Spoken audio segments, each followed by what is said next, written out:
একটা কথা কি জানেন, মানুষকে ঠগায় কখনো উপরে ওঠা যায় না, লেভেলে যাওয়া যায় না।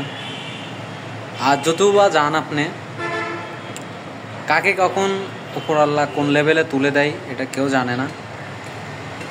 কিন্তু একটা জিনিস মাথায় রাখবেন, আপনি বর্তমানে কি করতেছেন, অতীতে কি করেছেন, আর ভবিষ্যতে কি করবেন, এগুলো মাথায় নিয়ে অবশ্যই কাজকাম করা উচিত এবং চলা উচিত, সামনের দিকে আগানো উচিত। আর একটা কথা বললি, যেটা হচ্ছে হালালের উপর আপনাকে অবশ্যই থাকতে হবে। আর এখন তো ম্যাক্সিমাম মানুষ হালালের উপর থাকা খুব কষ্টকর হয়ে গেছে, যে অবস্থা পরিস্থিতি। তারপরেও চেষ্টা করতে হবে যে আপনাকে মানে হারামটা ছেড়ে হালালটা নিয়ে চলার চেষ্টা করতে হবে আপনাকে। আর